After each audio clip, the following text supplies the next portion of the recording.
Okay, so we're going to make a flatbread. This is a quick and easy flatbread. Tonight we're going to use it on gyros, but you can also use it for tacos or a wrap or do it anytime. It's a simple, easy flatbread that really only takes about 30 to 45 minutes to make, start to finish. So let's do it. We're going to start with 3 cups of all-purpose flour.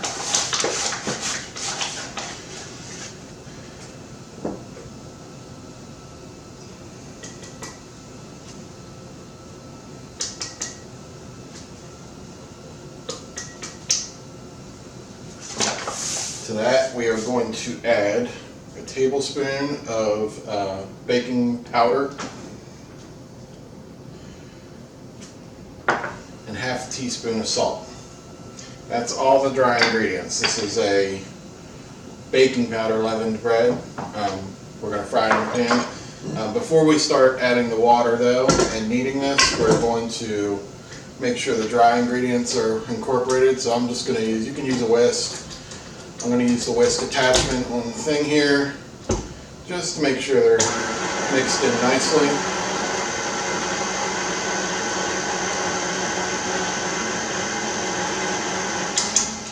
And that'll do it. That's no big deal. I'm going to put the dough hook on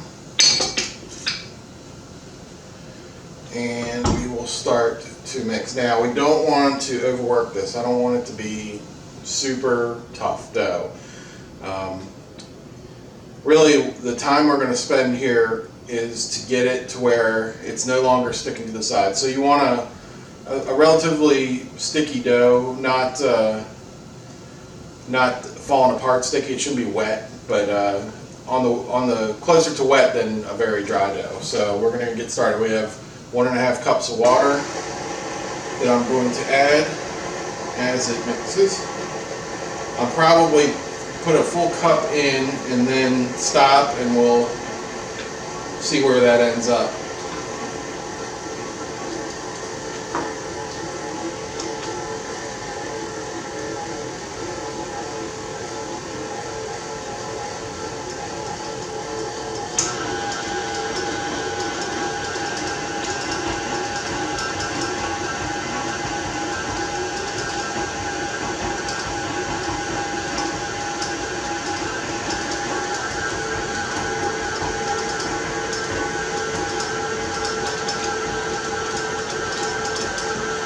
Just going to keep slowly adding. I see a lot of powder in there. Alright, I don't know if you can see it from above, but right now it's what you would call shaggy, and there's still quite a bit of dry flour on the edges here. Let's let that work in for another 30 seconds or so. I think just a little bit more and this will form up into a ball, and that's kind of what we're looking for it to do. Don't go too fast on the water because sometimes it takes it a good couple seconds to get worked in there. I'm going to slow this down just a little bit.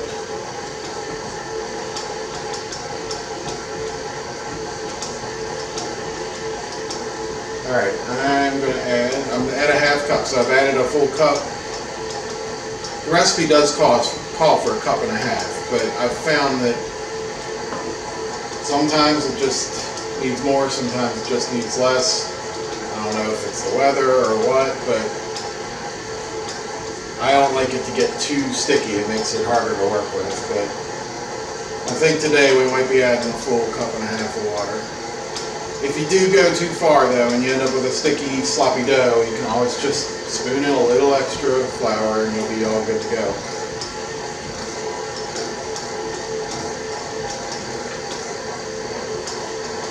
You can see right now that it's still in chunks, but it's starting to form up.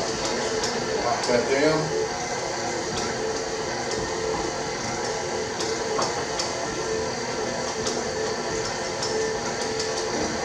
Now, if you're kneading this by hand, I imagine that it's much easier to kind of gauge and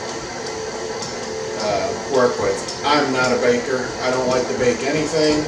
Bread's hard for me. So I choose to use the KitchenAid. But this bread is well worth it, whether you're making tacos, gyros, or you just want a flatbread to serve with your dinner. Okay, we're almost there. Look at it, it's starting to form into a ball now. I'm going to add just another little shot of water here. We still have a 1/4 cup. And as you can see, the sides of the mixing bowl are pretty clean, so it's gotten most of the dry flour out. There's a little on the bottom. So I think we'll just go ahead and keep pouring here.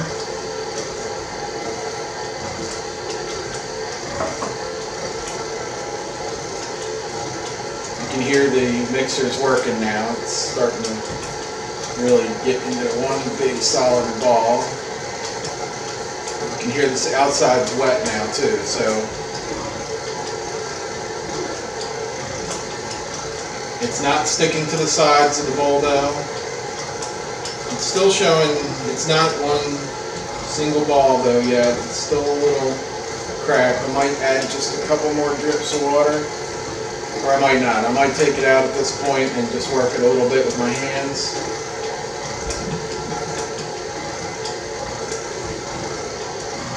I'm going to stop it for a second. I'm going to flip this dough ball over just to make sure that it's getting worked. Now to the touch, it's a little sticky, which is good. I don't think I'm going to add any more water. I'm going to let this knead for another minute, maybe 30 seconds.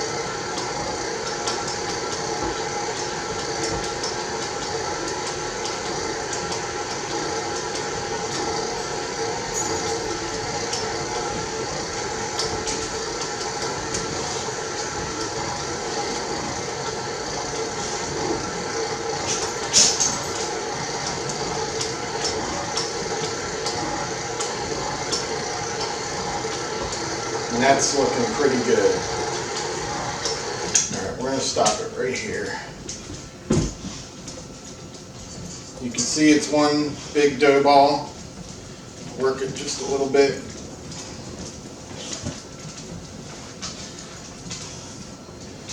And that's good. It's pretty smooth. Maybe a little dry, but I think it's going to work for our purposes here. I'm going to work it for just a second. Yeah.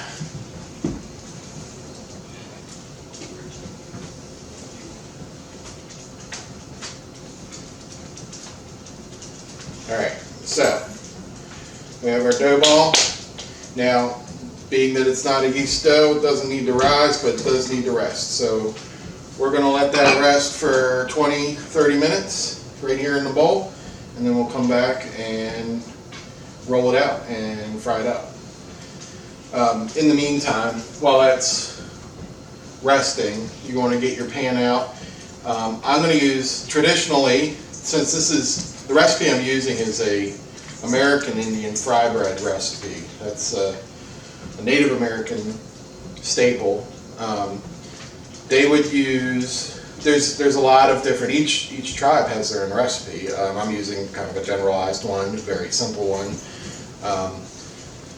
But they may use vegetable shortening or lard to fry it in. I'm going to use olive oil since we're going to be making gyros with this. You can choose. It's a very forgiving flatbread. So I'm going to get that stuff together while this rests. Be right back. Alright, our dough is rested. I have that out here. I've got a rolling pin. Right now I'm using cornmeal.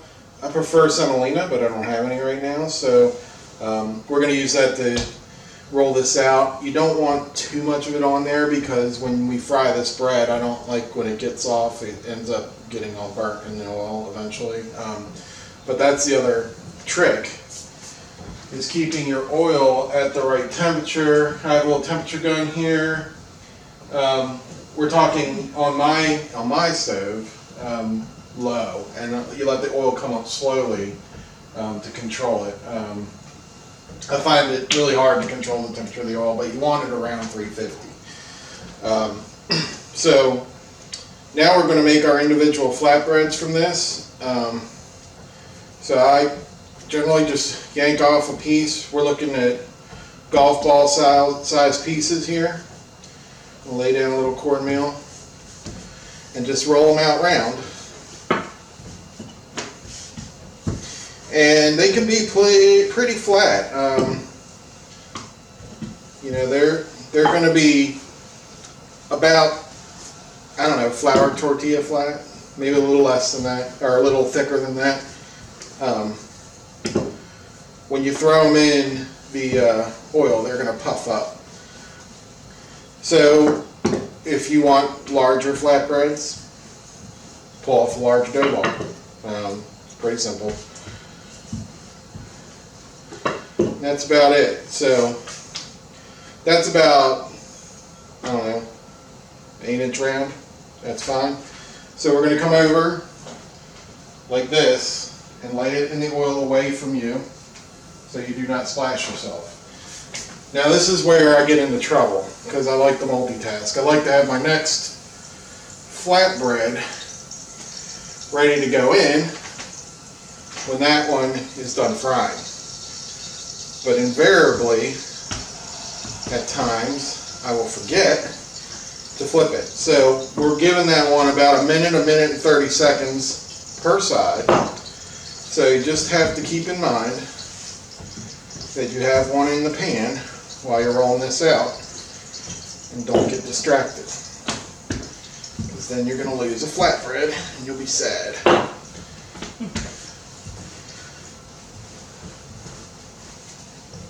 And you can make them as perfect or as imperfect. As you can see, this one is not perfectly shaped, maybe a little bit bigger, but makes them look homemade. So I'll set that one aside. I come over here. I'm looking at that now. I prefer to use tongs to flip these. You can see we got a big bubble on that side. I'm going to flip it over, press it down so the majority of the flatbread makes contact with the oil. Those bubbles can hold it up, and it ends up with uncooked parts of the dough. So we're going to let that go on that side while we get another one ready.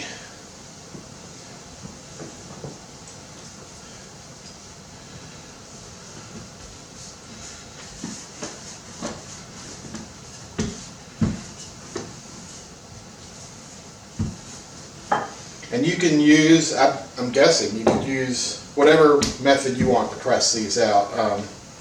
Rolling pin is my go-to here. Some people make the dough ball and press it between pans. Whatever makes you happy. Set that aside.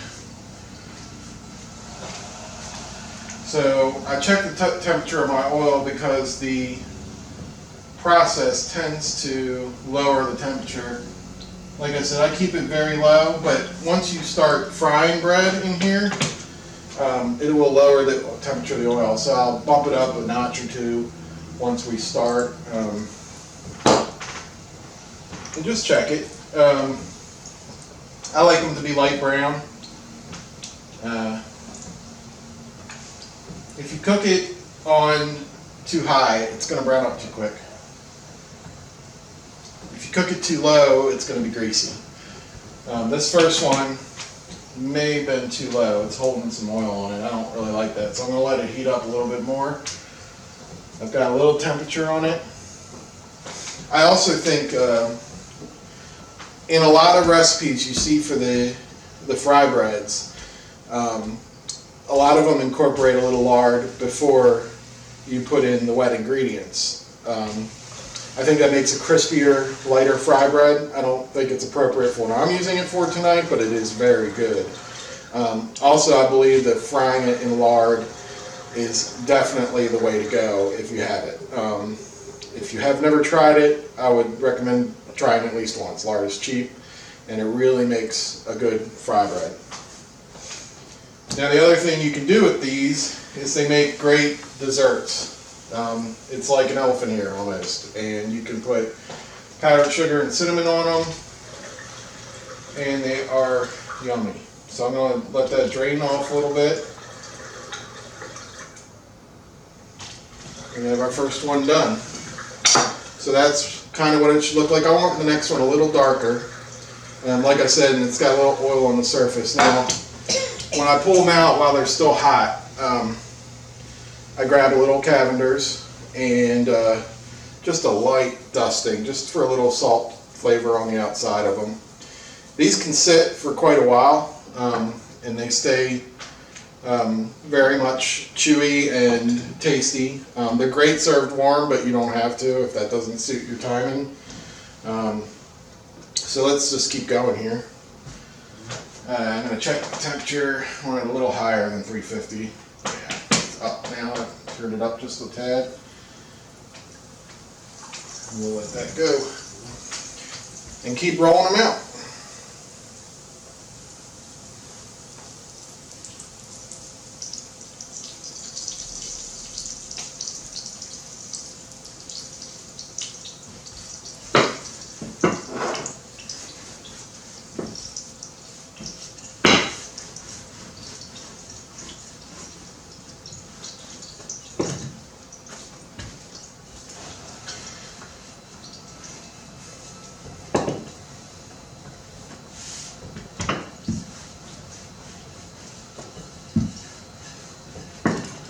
Now, I said I'm doing gyros tonight. You're asking why am I not doing pita? Because pita is a leavened flatbread and it takes time and I find it difficult. So I do this because it's easy and it's very tasty.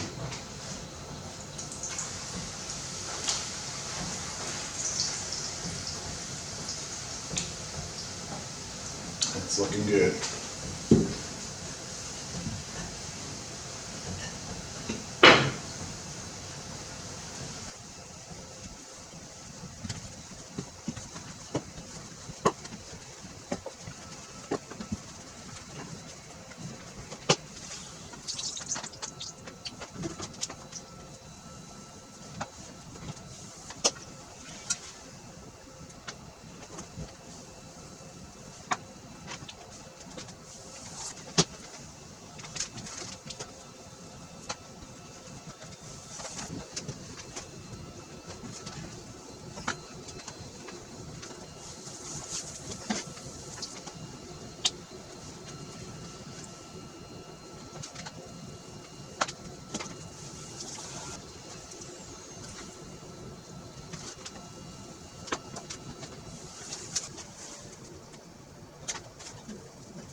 Alright, there's the last one coming off. We're going to put a little Cavender's on that.